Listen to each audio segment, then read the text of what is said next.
भाजपा धुळे महानगरच्या वतीने विविध मठ केंद्र, विविध धार्मिक स्थळे, आध्यात्मिक, शैक्षणिक, वैद्यकीय, क्रीडा क्षेत्रातील गुरुवर्यांचा सन्मान सत्कार सोहळा संपन्न। याबाबत वृत्त असे की भारताचे पंतप्रधान नरेंद्र मोदी यांच्या संकल्पनेतून संपूर्ण भारतात,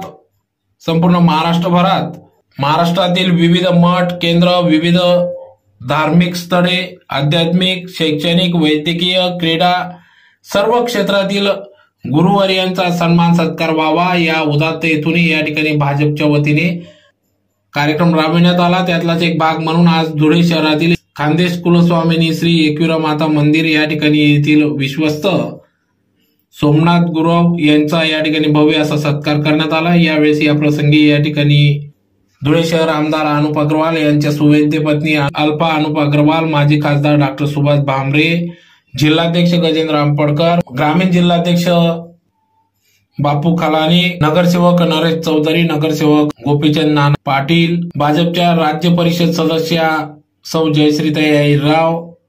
मायादेवी परदेशी, महादेव परदेशी, माजी उपमहापौर कल्याणीताई आंबडकर, ग्रामीण तालुका अध्यक्ष रवींद्र निकम, गोविंद चौधरी, चेतन पाटील आदी सर्व पदाधिकाऱ्यांच्या वतीने या ठिकाणी सन्मान सत्कार करण्यात आला। तर या कार्यक्रमाचे आयोजन संयोजक हिरामनप्पा गवडी, सुनील भाऊ वाघ व सर्व खानदेश वारकरी संप्रदायाचे पदाधिकारी यांनी या कार्यक्रमासाठी अथक परिश्रम घेतला।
सुरुवात झाली आहे। स्वामीनारायण मंदिरापासून सुरुवात केली आहे आणि आमचा दुसरा कार्यक्रम एकविरा माता या ठिकाणी आता धुळे शहरात साधारणतः 4 मंडळामध्ये एक 15 ठिकाणी हे कार्यक्रमाचं आयोजन केले। आमची संपूर्ण भारतीय जनता पार्टीची टीम या कार्यक्रमासाठी आता आमच्या मंडळ अध्यक्षांच्या सूचनेप्रमाणे डिवायडेशन करून प्रत्येकाच्या घरी जाऊन आदरणीय गुरुवर्यांचा सत्कार करणार आहेत। हे जे भारतीय जनता पार्टीची जशी ज्या पद्धतीने धुळ्यात चालू आहे ते संपूर्ण महाराष्ट्रात आज गुरुवर्यांच्या घरी दर्शनासाठी आम्ही भारतीय जनता पार्टीचे कार्यकर्ते जाणार आहोत। पौर्णिमेचा जो विचार आहे हा खूप म्हणजे इतक्या गेल्या 70 वर्षात कुठल्याही कोणालाही लक्षात आलं आणि ते मोदी साहेबांच्या लक्षात आलं आणि लहान मोठे जेवढे मंदिर आहेत भारतात तेवढे त्या ठिकाणी जे सांभाळ करणारे मंदिर सांभाळणारे तिथले गुरुवर्य तिथले मठाधिपती यांचा जो सत्कार आणि सन्मान आज होतोय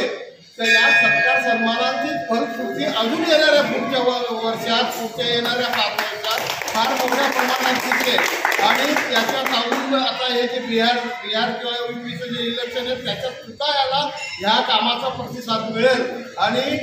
सर्व कार्यकर्त्यांना प्रत्येक आपल्या आपल्या क्षेत्रामध्ये आपल्या भारतामध्ये कुठल्या ज्या क्षेत्रामध्ये आपण काम करतो